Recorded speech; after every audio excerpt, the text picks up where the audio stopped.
Bonjour à tous, chers maîtres d'apprentissage. Aujourd'hui, dans cette vidéo, je vais vous présenter comment bien accueillir un alternant au sein de votre entreprise. Devenir maître d'apprentissage, ce que ça signifie vraiment. Accueillir un alternant, c'est pas seulement prendre un jeune dans son entreprise, c'est une vraie mission de transmission avec un vrai rôle d'accompagnant. En devenant un maître d'apprentissage, vous devenez une personne de référence pour votre alternant dans votre structure. Mais qu'est-ce que c'est un maître d'apprentissage? C'est un salarié ou un dirigeant chargé de former un alternant tout au long de son contrat, en lien avec l'école. Pour devenir maître d'apprentissage, il faut au moins 2 ans d'expérience dans le domaine en question, sans forcément de diplôme. Le maître d'apprentissage doit être capable de organiser les missions de l'alternant de manière progressive, faire le lien entre l'entreprise et l'école et suivre ses progrès, l'accompagner et l'écouter. Un maître d'apprentissage peut accompagner jusqu'à 2 alternants en même temps, plus un en prolongation de contrat. Réussir l'intégration de votre alternant, les bases essentielles. Un bon début, c'est la clé d'un bon parcours. Alors intégrer un alternant, c'est pas seulement le faire arriver dans votre entreprise. Il faut le mettre en confiance, lui expliquer le fonctionnement de votre entreprise pour lui donner les clés de réussir. Voici les étapes à ne pas négliger. Première étape, préparer son arrivée. Vous allez annoncer à l'équipe qu'un alternant arrive, préparer son poste de travail, ordinateur, bureau, accès aux outils, etc. et préparer un planning d'intégration. Deuxième étape, l'accueillir le premier jour. Vous allez présenter l'équipe, les locaux, les règles de vie en entreprise. Prévoir du temps pour l'écouter et pour répondre à ses questions. Troisième étape, préparer un plan de progression clair. Vous allez définir ses missions mois par mois et lier ces missions aux compétences à acquérir dans sa formation. Quatrième étape, assurer un suivi régulier. Chaque semaine ou chaque quinzaine, vous allez lui demander ce qu'il a appris ou ce qu'il n'a pas compris. Au début de son contrat, on va vous donner une grille de compétences qu'il va falloir que vous remplissiez tout au long de sa progression. La fabrique vous aidera si vous avez n'importe quelle question.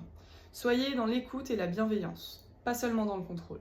Petite astuce, vous pourrez désigner un collègue de confiance pour être la personne de référence du quotidien de l'alternant, si vous êtes par exemple souvent en déplacement. Se former pour mieux accompagner, un vrai plus pour vous comme pour l'alternant. Accompagner un jeune, ça s'improvise pas forcément. Même avec la meilleure volonté du monde, on peut se sentir un peu dépassé, ça peut être un peu compliqué. Mais la bonne nouvelle, c'est qu'on peut se former pour devenir maître d'apprentissage. Pourquoi c'est important de se former? Pour apprendre à communiquer efficacement avec un jeune en formation, pour mieux structurer l'apprentissage en entreprise et pour mieux comprendre les enjeux pédagogiques, les obligations légales et les outils utiles. Récapitulons, accueillir un alternant au sein de son entreprise, c'est s'impliquer en tant que maître d'apprentissage, préparer une vraie intégration et se former pour mieux transmettre. C'est vraiment une belle expérience humaine et professionnelle, tant pour vous que pour l'alternant. Je vais maintenant laisser la parole à Stéphane Auger, directeur de l'école La Fabrique. Il va vous donner quelques clés à ce sujet. Bonjour, je me présente, je suis Stéphane Auger, le directeur du CFA La Fabrique. Merci de suivre cette formation qui est très importante. Le but, c'est de gagner du temps, vous n'en perdez pas. Grâce à ces quelques petits tips, vous allez pouvoir justement mieux faire progresser votre apprenant, éviter de répéter les mêmes choses et d'avoir un parcours gagnant, parce qu'il nous faut vraiment 3 acteurs. Nous, en tant que CFA, vous, en tant que tuteur et peut-être chef d'entreprise, et bien sûr l'apprenant. Donc ça veut dire de jouer vraiment ensemble. Premier élément qui est important dans la transmission du savoir-faire, ce qui était en tout cas propre à mon époque, ne l'est pas aujourd'hui. Et dans 20 ans, ne le sera pas demain. Donc ça veut dire que les personnes qui ont entre 15 et 25 ans aujourd'hui ne fonctionnent pas pareil que les gens qui étaient en 90, 20, 25 ans. Un élément déjà que je souhaite que vous puissiez retenir. Nous retenons 50% de ce que nous entendons et nous passons 90% de ce que nous faisons nous-mêmes. Ça veut dire que juste par là, n'hésitez pas à demander à votre apprenant, vas-y, refais avec les gestes, en verbalisant. Si je dois faire une étape de vente, je dis tiens, je dois dire bonjour, je dois serrer la main de la personne, je l'accompagne à se placer là. Et vous le refaites faire le jeu de rôle, comme ça permet de retenir. Sur le côté justement de retenir, comme vous pouvez le voir sur l'écran, sur un cours de lecture, c'est 5%. Groupe de discussion, 50%. Apprentissage par la pratique, 75%. C'est-à-dire, plus il va pratiquer, bien évidemment, plus ça va avancer.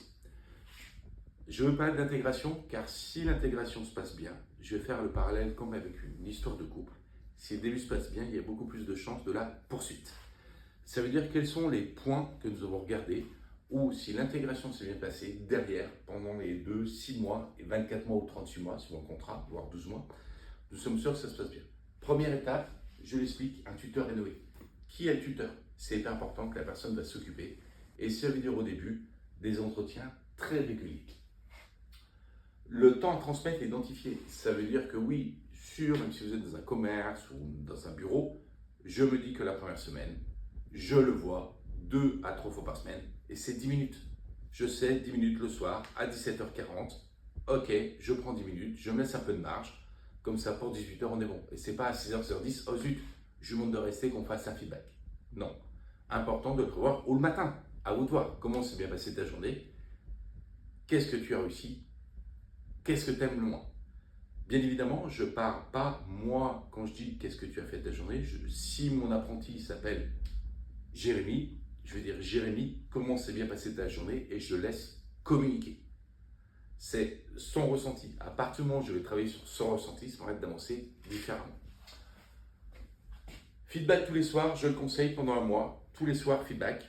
Peut-être à partir de la 2e semaine, un soir sur 2, mais hyper important. Feedback, c'est-à-dire en positif. Qu'est-ce qu'il a aimé et qu'est-ce qu'il peut mieux faire là, demain ou la semaine d'après, avec des objectifs. Effectuer un tableau identifiant les données, je vais vous faire voir ce que j'appelle les données des 100 jours, où nous allons voir un petit peu après. 3e étape, comme je vous l'ai dit, nous sommes une équipe de 3 joueurs, donc tuteurs, apprenants, équipe pédagogique, pour avoir une alternance intégrative. Si chaque personne joue dans son coin, c'est la démotivation, bien sûr. Il est possible que ce soit quelque chose qui fonctionne. Je souhaite que les objectifs soient SMART. SMART, c'est quelque chose de simple, mais je comprends que les personnes autour de vous n'ont pas le même cerveau que vous, n'ont pas les mêmes pensées. On indique en PNL, il y a la carte et le territoire. Qu'est-ce que je veux dire par là? Les situations pro sont confiées et analysées par l'apprenti, accompagné du tuteur. Entre le travail prescrit et les tâches réalisées, les objectifs doivent être spécifiques, mesurables, atteignables, réalistes, temporels. J'explique. J'avais une apprentie qui me dit que ça ne va plus avec son tuteur.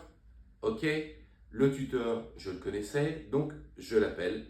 Je vais l'appeler cette personne Laure. Laure, je l'appelle, je lui dis a priori, je sais que ton apprenti me dit que ça ne va pas et je voulais savoir, toi, ta version. Oui, mais ça ne va pas, j'en ai marre et tout. Ok. Le but, nous, c'est avant de mettre des actions correctives pour que le contrat puisse continuer, éviter que tout le monde ait perdu son temps. Est-ce qu'elle est en retard? Non. Est-ce qu'elle refuse de faire les choses? Non. Est-ce qu'elle n'est pas souriante? Non. Est-ce qu'elle n'est pas en tenue professionnelle? Non. Oui, mais c'est plein de choses, Stéphane. Oui, je veux bien comprendre, Laure, mais même moi, en tant qu'adulte, je ne comprends pas ce que tu lui reproches. Et j'ai besoin de savoir avant de la présenter à un nouvel employeur. Et sur quoi il faut le feedback qu'il faut qu'elle fasse. Et donc, elle, c'était non, mais ça passe plus, on s'entend plus. Oui, mais sur quoi? Qu'est-ce que tu lui reproches, point de vue travail? Par rapport à cette anecdote que je vous raconte avec Laure, l'important va être vraiment, vous, que ce soit mesurable. Un polo, c'est un polo. C'est noir, c'est noir. Ok. La porte, elle est ouverte ou elle est fermée. Si je demande d'accompagner le client, c'est combien de temps? C'est pas dire oui, trop vite, trop rapide. De mesurer un temps.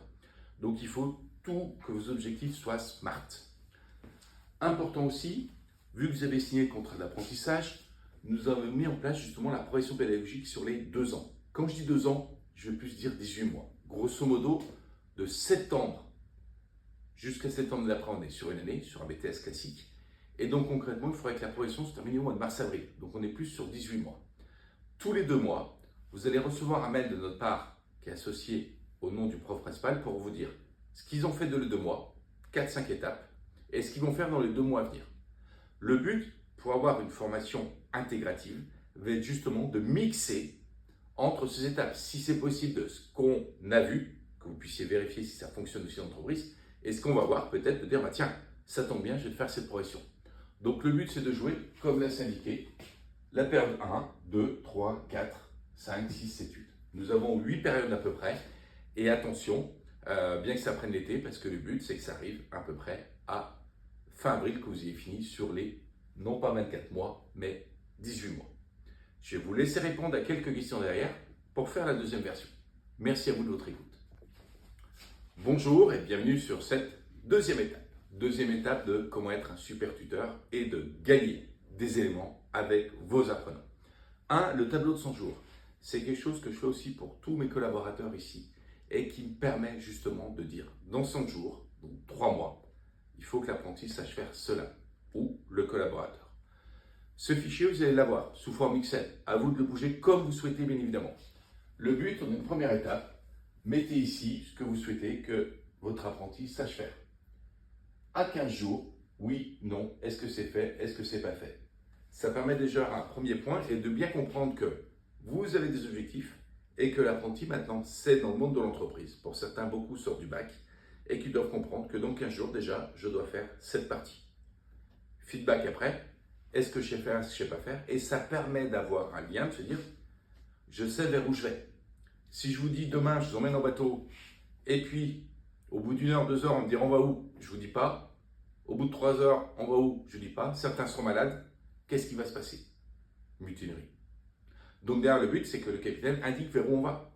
Et le capitaine, en tant que chef d'entreprise, il y a plein de directions à prendre dans l'entreprise.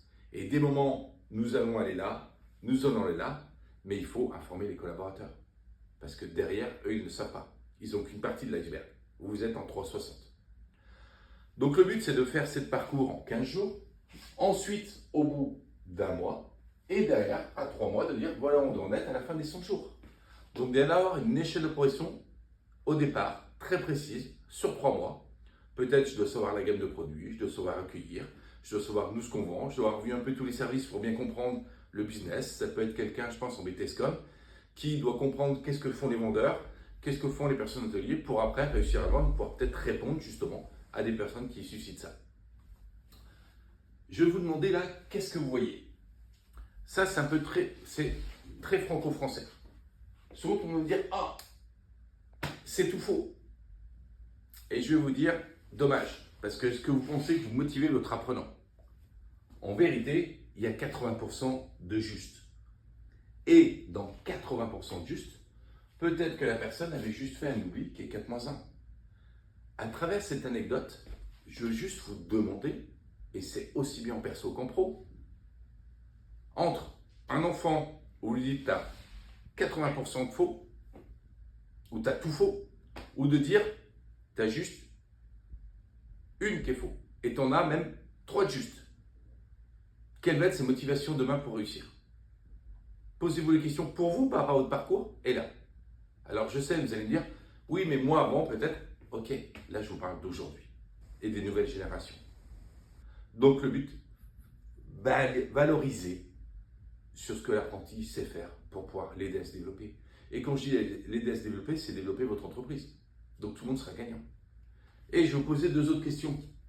Si vos solutions sont tournées que résultats, qu'est-ce qui va se passer? Tu as fini mes 12 clients, tu as fini le rapport, tu as fait la prospection, vous allez vous mettre dans le mur. Et pareil pour le perso. Tu as rangé ta chambre, tu as fait tes devoirs, tu as déplacé les choses. Donc derrière, ça va être quelque chose d'un peu plus embêtant. Je vais vous demander comment vous agissez pour le lien. Est-ce que vous demandez ce qu'ils ressentent? Est-ce qu'ils aiment? Alors, je ne le fais pas tous les jours avec mes collaborateurs, mais peut-être juste une fois par mois se poser et de savoir, eux, qu'est-ce qu'ils aiment? Qu'est-ce qu'ils apprécient dans la boîte? De quoi ils ont envie? Est-ce que vous le posez même à vos collaborateurs en général? Et sur l'apprenti, c'est encore plus précis parce que ça va changer encore plus rapidement. Donc derrière, vous avez ces quelques questions à vous inspirer et de le faire comme vous souhaitez. Tenue professionnelle, nous sommes intransigeants à l'école. Donc derrière, à vous d'indiquer les codes, justement, pour votre apprenant, qui est peut-être quelque chose de nouveau aussi pour lui. Là, qu'est-ce qu'on apprend? Des conditions et des pratiques pour améliorer. Concrètement, qu'est-ce qui se passe? Je veux que vous reteniez ce schéma. 1. Le sentiment d'efficacité personnelle est important. La qualité de la relation avec le maître d'apprentissage l'est aussi. Rappelez-vous si vous êtes passé par l'apprentissage. C'est un facteur de maintien. Ça veut dire pour 91% des apprentis non rupturants qui ont gardé, l'intégration s'est bien passée. D'où je vous dis, les premiers mois, quelque chose d'hyper important. Ça veut dire en 3 étapes. 1. Évaluer. 2. Faire progresser et rendre autonome. 3. Réaliser un bilan.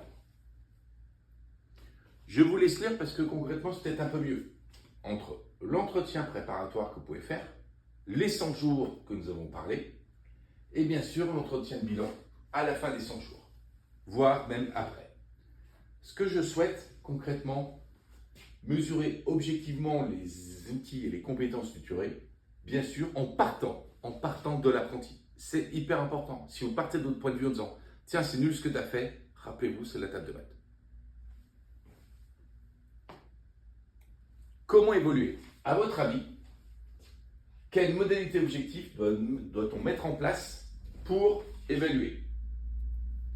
Est-ce qu'à votre avis, c'est penser à son action, comment tu vas t'y prendre, à s'observer, identifie bien comment tu y prends, et bien sûr ce que nous appelons le feedback. Ça veut dire fais, analyse, si c'est à refaire, et transfère à l'apprenant. Ça veut dire c'est pas je montre une fois, vas-y fais. L'apprenti refait devant vous avec le contrôle et après, il sait faire. Vous allez gagner du temps. Quelles sont les bonnes et les mauvaises pratiques des mots que nous voyons? Sur la synthèse, ça se base sur des faits concrets et l'observation terrain. De le montrer avant, bien évidemment. Et le tuteur fait participer le tutoré à sa propre évaluation. Dis-moi, si je dis que mon apprenti c'est Imen, dis-moi Imen, comment tu t'y prendras la prochaine fois. Et ça permet d'évoluer dessus. Et nous de mesurer. Deuxième partie, vous rendre autonome. Quand je dis vous rendre autonome, c'est quoi? Quels sont les trois principaux? Les trois principes pour rendre son tutoré. Savoir faire face à des demandes d'aide, d'indiquer qui je dois voir, leur responsabiliser au-delà des tâches. Une entreprise, ça rend service à des clients ou un business, donc comprend que c'est hyper important, même si ce n'est pas mon service, que je puisse rendre service à mes collègues ou répondre à un client. Et bien sûr, l'amener à capitaliser sur son expérience. Fin de cette deuxième partie de vidéo, et nous allons faire une troisième partie de vidéo avec quelques questions derrière. Troisième et dernière partie, vous êtes les plus forts, nous arrivons à ça, et le but, encore une fois, c'est de gagner des éléments avec votre apprenant. Comment bien réagir face à des demandes d'aide? Le but, c'est peut-être de ne pas être dans le sanguin ou de suite, d'être posé et justement de regarder, d'en parler avec lui. La culpabilité ne fait pas avancer. 1. L'apprenti est stressé. Évaluer toute pression, d'enjeu et chercher les sources potentielles de satisfaction. Je vais raconter une petite anecdote. Il y avait une fille, une Allemande, alors on est dans les années 90, qui au tennis était 30e ou 40e classée. Et bien sûr, son Berzano, elle est très bonne, mais ça n'avançait pas. Il changeait d'entraîneur et elle avait un coup droit, un revers qui était parfait, mais le coup droit qui n'était pas. Et finalement, il y a eu un entraîneur, malgré qu'elle savait très bien faire le revers, eh ben on va bosser le revers. Et qu'est-ce qui s'est passé? C'est une femme allemande, alors je ne sais plus le nom, mais finalement, elle a gagné les 4 grands chelems. Ok, au lieu de bosser sur son point faible, qui est beaucoup plus fort que moi en tout cas, à chaque fois qu'elle prenait la balle en revers, en face c'était terminé.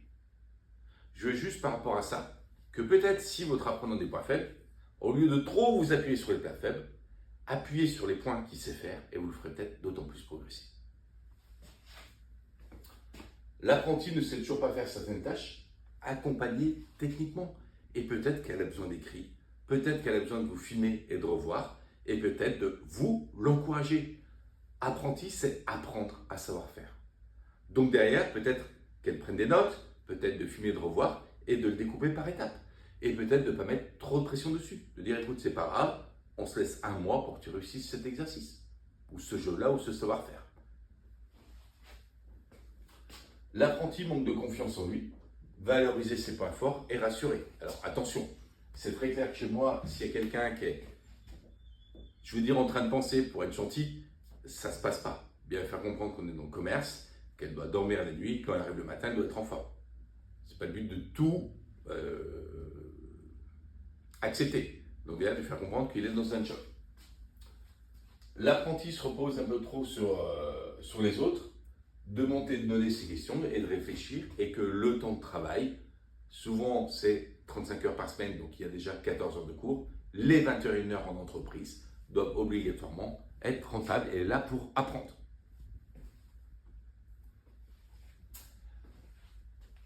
Responsabiliser. Les membres disent, tiens mais Stéphane, qu'est-ce que je peux faire pour justement responsabiliser? Pendant vos absences, recenser des nouveaux fournisseurs ou partenaires, animer une partie de la veille, très important, vous n'avez souvent pas le temps. Qu'est-ce que font vos principaux concurrents? Qu'est-ce qu'elle va voir? Qu'elle se fasse passer comme client? réaliser un processus du travail cartographie. Sur chaque service, je mets les process à jour et ça va les apprendre. Et ça permet de faire réfléchir tout le monde. Et le jour où vous avez un collaborateur qui part, vous aurez le process qui est. Mettre une étude prospective pour les services. Faire évoluer des connaissances techniques. Tester de nouvelles façons de faire aujourd'hui avec les nouveaux outils, notamment en LIA. Amener une difficulté récurrente et chercher la cause, bien sûr. Nous arrivons à la fin, réaliser un bilan, le quiz. Je vais vous demander de chercher les deux intrus. Lors de l'entretien du bilan final, vous abordez essentiellement la relation de vous, l'apprenti, les acquis professionnels. Je vous laisse lire le C, le D, le E, le F ou le G. Qu'est-ce que vous choisissez? Il y a deux intrus.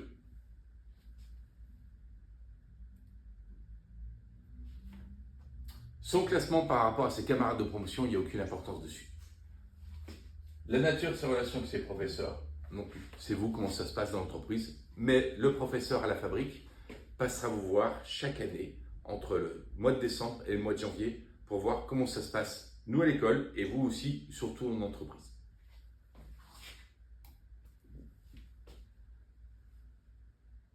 Vrai ou faux? C'est faux. Le RH N+1 peut être invité, mais ce n'est pas important.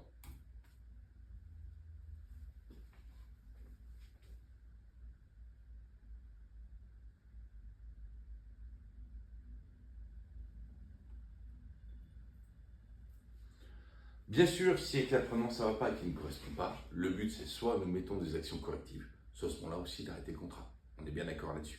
Pour ça qu'avant, en tout cas pour nous, à la fabrique, il y a tout un parcours apprenant de 3 semaines où on édite, on regarde ses résultats, on a la copie de ses bulletins sur les 2 dernières années, on lui explique que c'est l'apprentissage, on vous fait signer une fiche justement sur ce que vous devez faire dans 2 ans, ça correspond bien au poste aussi. Mais derrière, ça peut arriver que oui, si ça ne va plus. Et nous sommes là aussi pour, bien sûr, trouver des solutions et s'il faut, retirer l'apprenti, bien sûr, de l'entreprise.